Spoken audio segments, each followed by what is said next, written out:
You somehow seem to lack consideration when dealing with those superior to you. I was taken aback by my mother-in-law's sudden words. Lately, she has been making comments that seem to test me.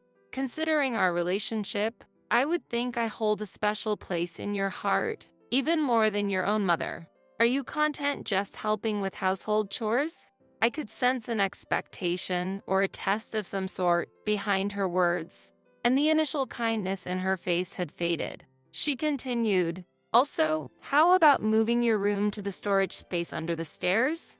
I'd appreciate it if you spent your time quietly there.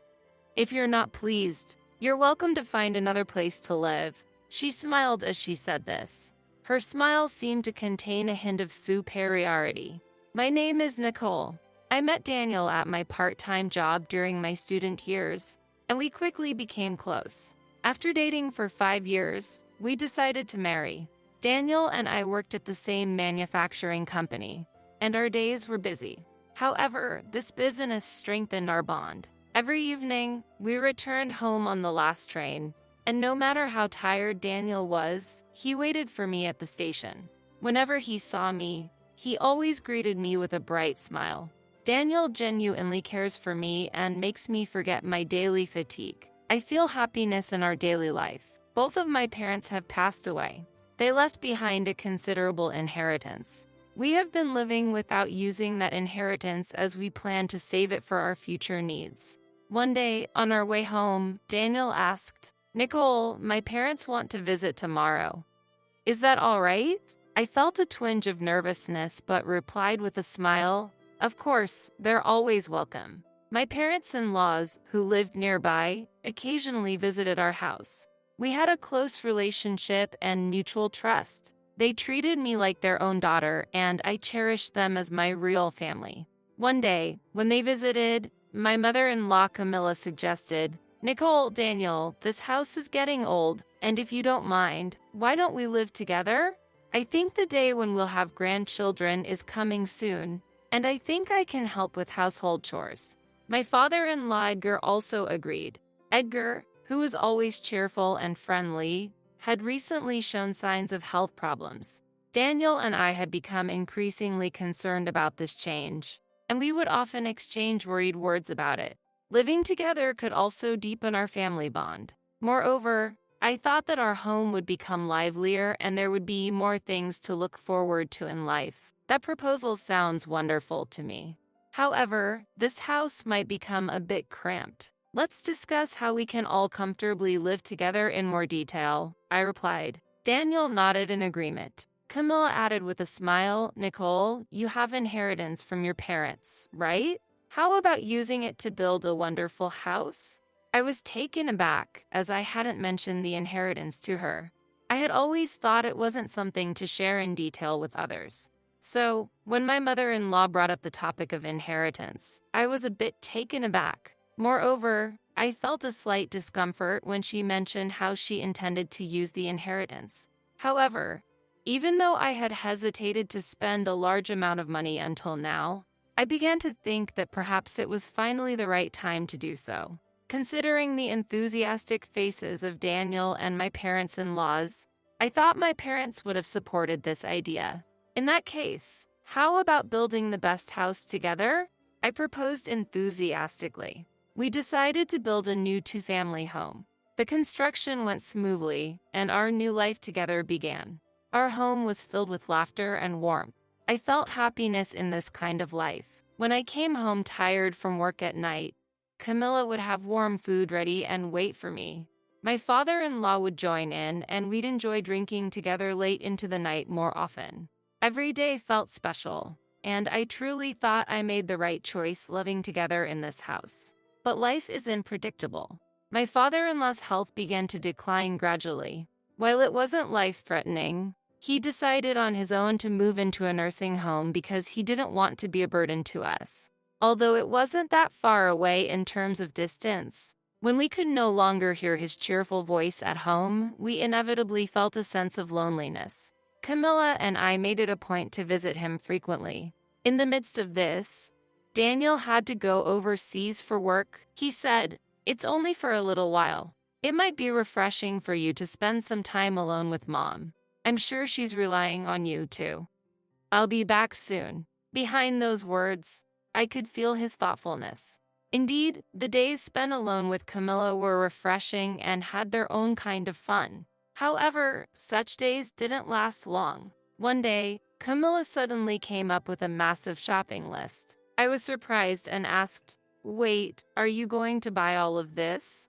What are you planning?" Camilla responded with a smile, "I've decided to have a little party with some neighborhood friends today. Can you help?" I readily agreed and joined in with the preparations. After shopping for the requested items and returning home, Camilla asked me further, "Can you please help with the cooking?" It seemed like a lot of work, but I thought that if we worked together, we would have a good time, so I agreed to help. Eventually, we finished preparing for the guests, and they started to arrive one after another. Then Camilla said, "Thank you. We'll take it from here," and started the party. Feeling out of place, I reluctantly decided to spend some time outside. When I returned home after a while, the party hadn't been cleaned up yet, and Camilla was leisurely enjoying the TV. Seeing this, I became a little irritated and asked, "Can you help with the cleanup?" To my surprise, Camilla, who had always been kind, responded sternly, "I'm not your real mother. Clean up without complaining. It's audacious of you to ask, considering your position as a daughter-in-law."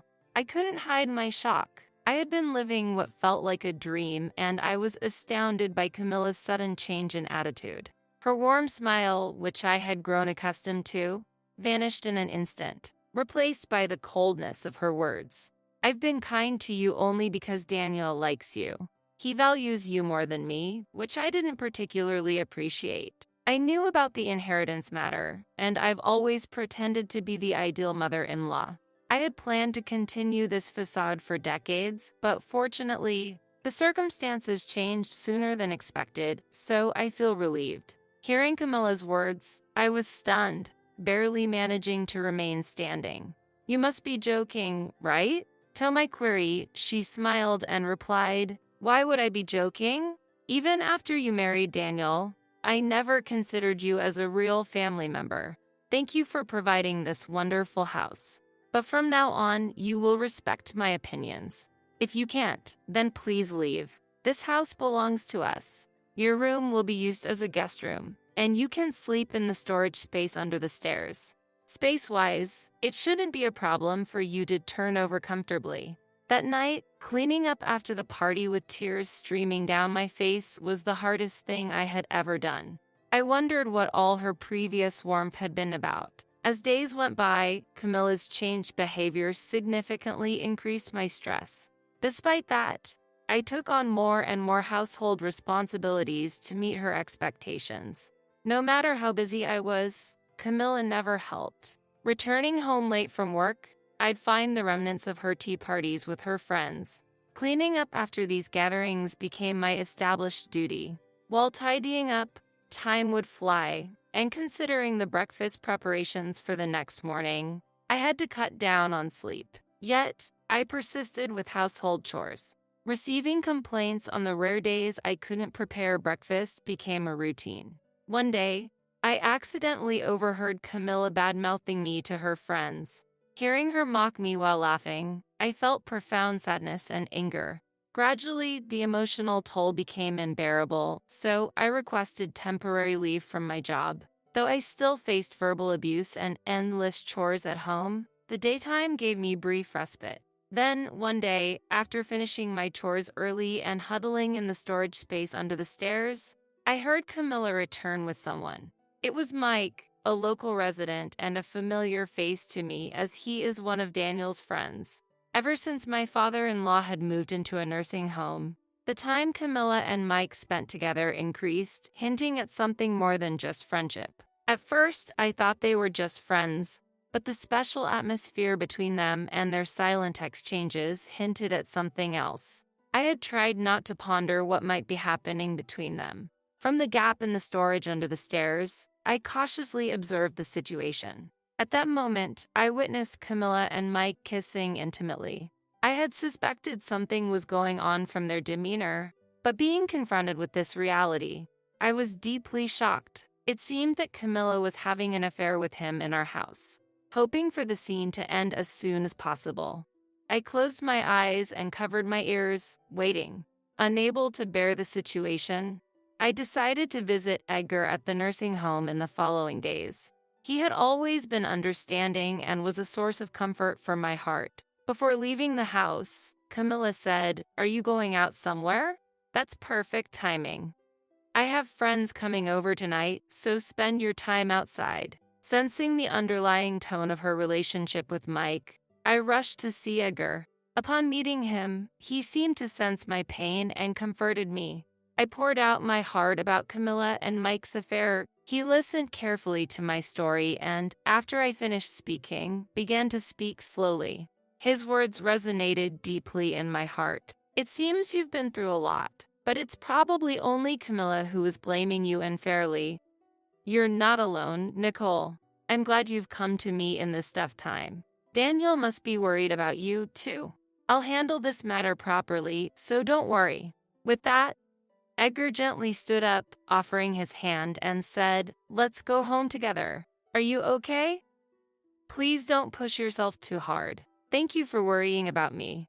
But for your sake, I can endure anything." Feeling his warmth, I walked beside him on the way back home. When we arrived at the house, I noticed that the visitors' shoes were left as they were in front of the door. They had probably assumed that I wouldn't be returning so early. Edgar, without any hesitation, went inside the house and into the room where Camilla and Mike were. Camilla looked shocked, her eyes wide. On the other hand, Mike went into complete panic, staggering as he jumped out of the window barefoot. If he was just a friend, he wouldn't be so flustered. "Camilla, I've heard a lot from Nicole. I'd like to hear your side of the story." Upon Edgar's gentle inquiry, Camilla seemed unsure of how to respond. I apologized for the affair, but Mike approached me first, so it's not entirely my fault, she finally said. Hearing her response, Edgar said, "The issue is how you treated Nicole," sighing deeply. Before Camilla could say another word, Edgar placed divorce papers on the table. "Let's resolve this properly. I want you to leave today." Camilla was in a state of panic, but it was just a one-time thing. "And yet you're handing me this. It's not fair to blame me alone. Why are we getting a divorce when you believe that girl's story?"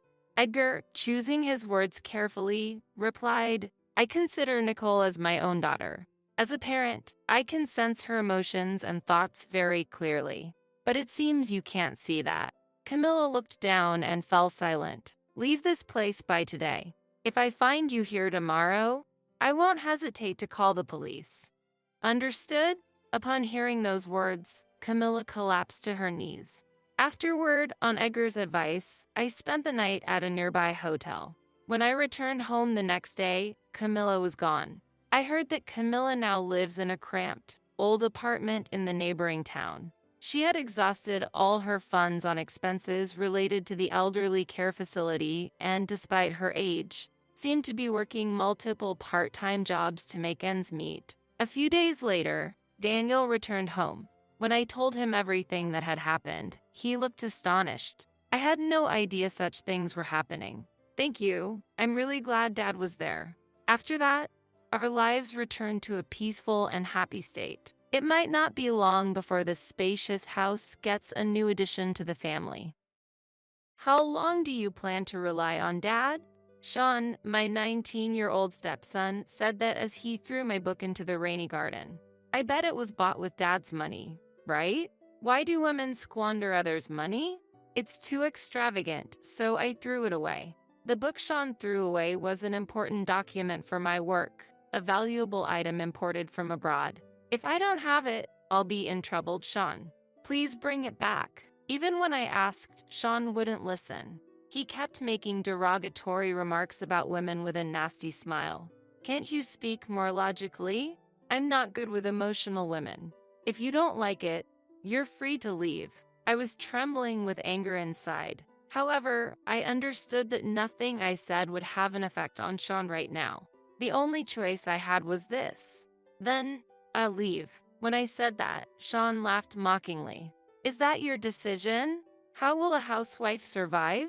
Well, good luck. Sean, who didn't try to understand family and judge people by mere labels, has lost his compassion. I, Mandy Thomas, decided it was time to teach this arrogant stepson a lesson. I am 38 years old and a novelist by profession. My livelihood is supported by royalties from my novels and income from stock trading. I mainly work from home, but due to the business, I cannot always do household chores, so my husband Robert takes care of them full-time. Robert and I got remarried 3 years ago, each with our own children. My son Alex is an active third grader. On the other hand, Robert's son Sean graduated from high school this year. He failed to get into any of the universities he applied to and is currently taking a gap year. Sean is originally a straightforward person, but this trait makes him easily influenced negatively. He started using social media while spending more time in his room during his gap year. There, he became close with people that disparage women, and he started making derogatory comments about women at home, too. One night, when we were happily planning a family trip, the moment Robert stood up to prepare dessert, Sean suddenly slammed his spoon on the plate. "Housewives have it easy," he said with a look of disdain. "Enjoying vacations with the husband's money. I wish I'm a woman. They don't experience the hardships of studying or society. They just go to beauty or nail salons and spend the little remaining time on household chores. It must be nice and easy." I retorted, "If you think housework is easy, you're mistaken. It requires constant attention to the family, sometimes even sacrifices." Sean replied mockingly, "So, you're saying housewives have it tough? Are you one of those who claim that a housewife's income should be $100,000? There's no superiority or inferiority between household and professional work. However, housework is often undervalued, making it more difficult for some. Enjoying 3 meals and naps, relying entirely on the husband. In our house, it's Robert who does the housework, so Sean's statement is fundamentally wrong. But more than that, his attitude was the problem. Since you haven't experienced being a housewife, you can't understand the situation. Everyone has their own circumstances. Isn't it rude to generalize and criticize without knowledge? But Sean didn't understand that. What's your point? Acting all high and mighty even though you're unemployed? Alex, sitting at the same table, looked worriedly at Sean and me. Thinking of Alex, I felt it was inappropriate to continue the conversation and change the subject. Sean snorted in dissatisfaction, but soon his eyes lit up when he saw the dessert Robert brought out, ending the discussion. Sean's attitude seemed temporary, possibly due to the pressure of studying. However, the next morning, Sean came into the dining room looking smug. As I was doing laundry, he threw an A4 paper at me, found something interesting, and printed it. Check the comments. It was a busy morning, but I glanced at it. It was from a college student's social media account. It's weird for a full-time housewife to share household chores and childcare with her husband, right? It seems marriage is just for financial support. And they say being a housewife is harder than working, followed by negative comments about women. Rants of a woman with no social experience. Enjoying lunch with the husband's money. Full-time housewives get accustomed to laziness, their thinking becomes dull, and their perspective narrows. Leaving housework to the husband despite being a full-time housewife, just like a parasite.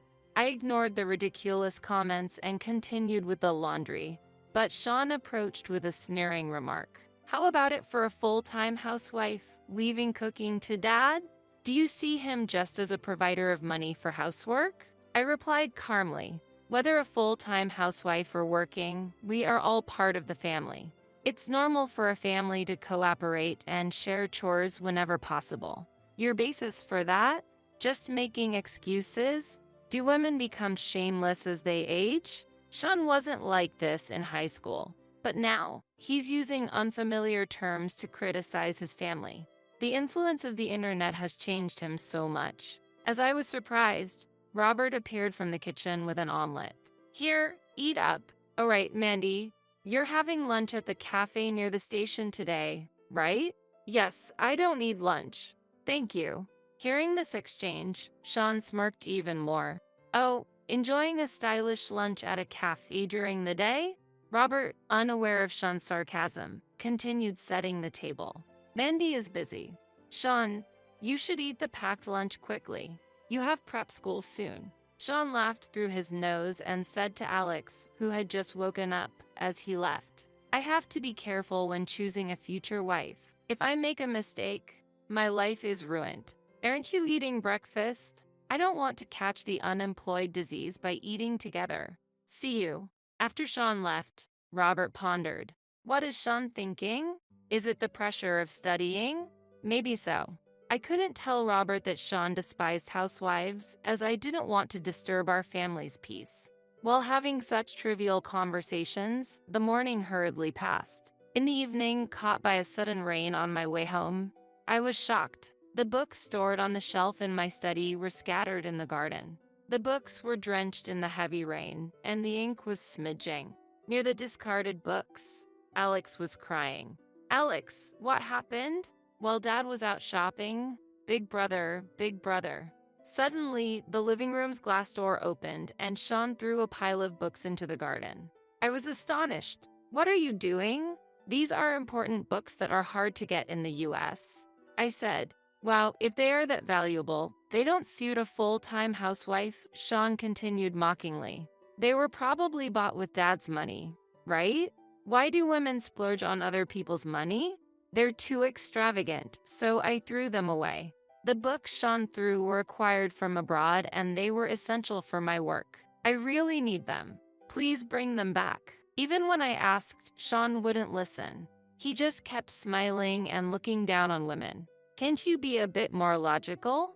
Women are too emotional. If you're upset, you can leave anytime. I felt anger inside. However, I understood that nothing I said would affect Sean at that moment. The only choice for me was this. Then, I will leave.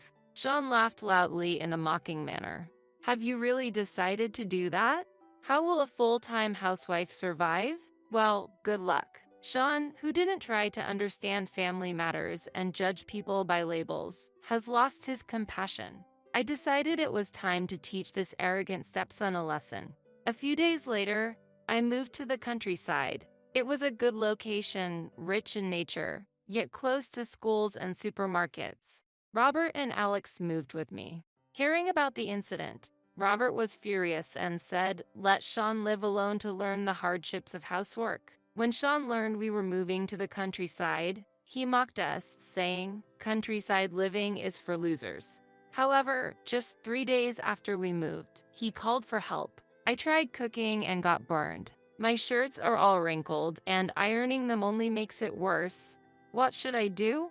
Hearing Sean's almost tearful voice over the phone, Robert asked in surprise, didn't you think being a full-time housewife was easy? Then Sean started explaining unbelievable reasons. Housework has always been a woman's role, right? It's not suitable for men who work and earn outside. So, bring mom back quickly. What if I spend time on housework and fail university again? Robert replied, visibly frustrated. Just to let you know, I'm actually the one who has been a full-time homemaker. Being a man doesn't mean being bad at housework. Sean was shocked and quickly retorted, no way. You were often out. But mom was always at home, right? She said she was going out for lunch. I was the PTA representative at the elementary school and a committee member of the local children's association. I frequently went to school and the community hall. I was often called even after my term ended. Then, how about the money for living expenses? That's why mom was working at home. She's a novelist. Remember I told you when we got married? I heard, but isn't that just a hobby for housewives? It's a waste, right? Sean, do you really not know? Search the net and you'll find mom's name. She's a well-known author and a famous day trader. She has published many books. Mom was going to the cafe for meetings with her editors. Sean hurriedly searched for my name, sounding shocked. Since Sean usually read only comic books, he probably didn't know much about authors. Wait, so mom has been supporting the family, and you have been dependent on her? Robert was angered by Sean's words. Dependent is a harsh way to put it. There are good and bad ways to say things. Besides, you're already an adult, right? If I'm dependent, then you are also dependent on mom. Hurt in his pride, Sean shouted loudly. That's a joke. I refuse that. I'll stand on my own and live by myself. I don't need your support. I learned my own money and passed the exams. After hanging up, Robert sighed deeply. What is Sean planning to do for a living? Sean has savings of $10,000 from his childhood. We gave him his bank book when he graduated high school. Maybe he'll do some part-time job. Whether he's truly independent or not was unclear, but we decided to watch over him. The next call from Sean came after a while. As soon as he got on the phone, he arrogantly said, Hey, my electricity and gas are cut off. The internet isn't working and I've received a notice for a rent payment. Hurry up and pay for it. Housewives are so slow. Robert and I exchanged puzzled looks. Sean, didn't you say you were going to be independent? That you wouldn't rely on your parents anymore? Wasn't that it? Shut up. Are you saying that and then abandon your parental duties? As we delved deeper into the conversation to uncover the truth, we learned that Sean had tried investing with his $10,000. Lacking adequate knowledge, he lost everything. Then, he reluctantly started working at a deli, but couldn't fully grasp the tasks and struggled with communication. He quit in just a week. Mom doing date rating is a lie. How can a woman do such advanced stuff? The move to the countryside is just because you couldn't afford a house in the city. Faced with Sean's unchanging attitude, Robert spoke sternly. Parental duties last until a child becomes an adult. It's indeed odd to cut ties immediately after, but you mocked and refused to rely on your parents. If you want help, first admit your mistakes. At that moment, Sean replied irritably. What? It's not a mistake. Everyone on SNS says I'm a victim of my parents. Fine then. Dad, follow the women and do your best. After Sean hung up the phone, I had an idea and checked the SNS. Then, I spoke to a puzzled Robert. You know, that college students account that Sean showed us before, it's actually. Robert was surprised by my words. 3 days later, we waited at the nearest station to our new house and found Sean. How did you know I would be here?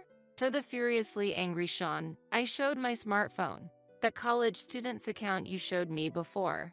It's actually yours, isn't it? Sean hurriedly denied it, but I calmly continued explaining. I had felt something was off from the beginning. The posts you showed had first hour of class, but usually college students say first lecture.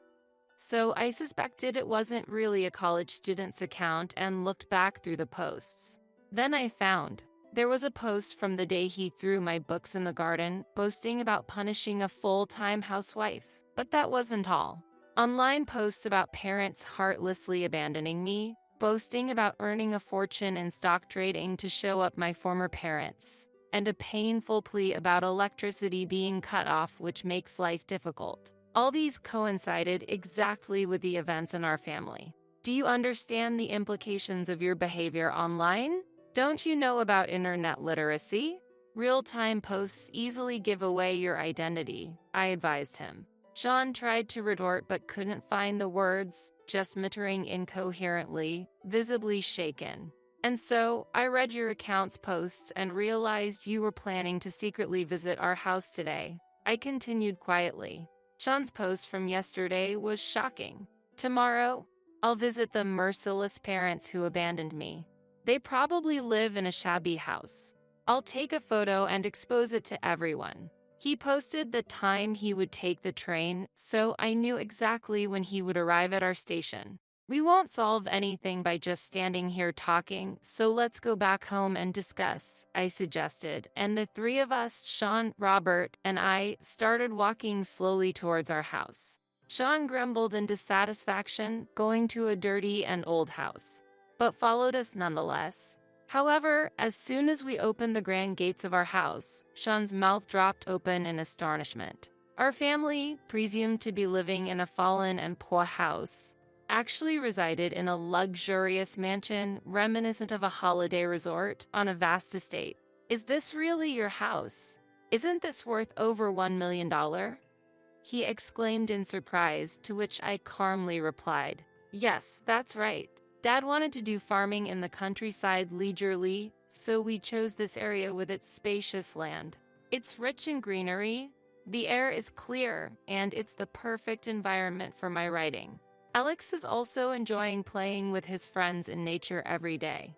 As I explained, the doors of the mansion opened and a handsome man appeared. "Madam, sir, welcome home. The bath is ready. For dessert tonight, we have prepared a special pudding a la mode," he said politely. "A butler in the house?"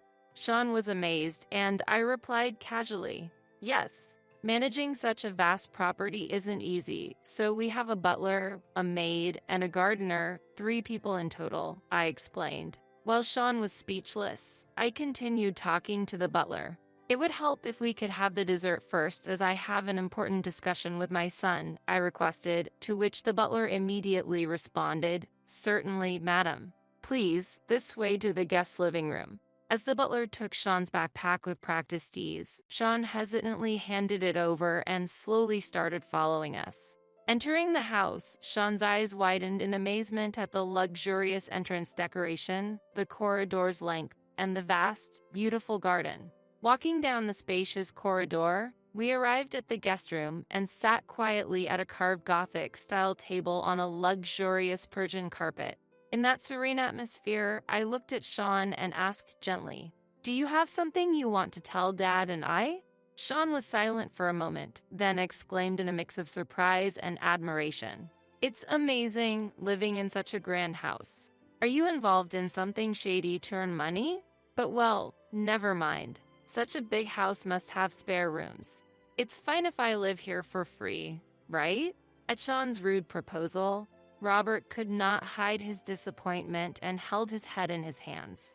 "I had hoped that living alone would make you respect your mother more, but it seems that's still not the case. I'm just disappointed." Just then, the butler entered the room with a beautifully arranged pudding a la mode. Robert immediately gave instructions to the butler. "Sean is going back to the city center right away, so he won't need that dessert. Later, Alex will bring some friends over, so please serve them the dessert then." Sean objected to this sudden development, raising his voice in protest. "Wait a minute, I didn't say I was going back." However, Robert did not listen to him and quietly stood up, looking out the window. As Sean trembled with anger, Robert looked him in the eyes and declared in a calm yet firm voice, "There's no place in this house for someone who lacks respect for their mother. Leave now." In response, Sean's anger only grew. "Unbelievable. Can't believe you think so little of your own son," he exclaimed loudly. Robert's face turned to one of sorrow, and he seemed to feel a deep sense of disappointment. "If that's all you can think, then that's fine. It's impossible for me to convince someone as unimaginative as you. Now, please leave." Sean stood up, holding back tears, and blurted out, "I will never come back here," before leaving the room hurriedly. I quickly followed him, calling out, "Sean, wait a minute." I caught up to him, who had stopped and turned around, and hurriedly handed him an envelope, saying, "Dad said that, but take this with you. Use it wisely." Seeing the contents of the envelope, Sean was surprised to find more living expenses than he had expected for the upcoming spring. "With this, manage your necessary payments yourself. The tuition for your prep school will be automatically paid from my bank account, so don't worry about it. I know exams are tough, but do your best and take care of your health," I said, and Sean nodded several times in gratitude before slowly leaving the house. After that day, there was no contact from Sean, and we had no way of knowing about his future movements. We continued to hope for his safety and success. That SNS account, I noticed, had been deleted. Robert continued to maintain a stern attitude towards Sean, but as a parent, his concern never disappeared, and he occasionally checked on him secretly. Sean seemed to be struggling with his first experience of housework, but was diligently attending prep school and studying for his exams. Months later, Robert, Alex, and I stood again at the nearest station. Sean had contacted us the night before, saying he had something important to talk about. When Sean appeared, his expression was clear and bright, as if a heavy burden had been lifted from his heart. Once we were in the guest room, Sean first apologized deeply. "I'm really sorry for what happened. I was awful, throwing those books and saying terrible things. I even scared Alex. Sorry." Robert and I exchanged glances and smiled at each other. "You were really terrible. It was quite a painful situation. Don't be so harsh now," I replied, lightening the mood. Then Sean began an important announcement, looking back and forth between us. "Actually, I've been accepted into my first choice university, T University. About that, can I ask for financial support for my tuition?" Hearing this, we all expressed our joy. "That's wonderful. Congratulations. You've worked hard." "That's my son. Brother, that's amazing." Everyone makes mistakes, but what matters is how we move on from them. It seems we have learned this from Sean. Though Sean once wandered off the path, he is now walking the right way towards a bright future.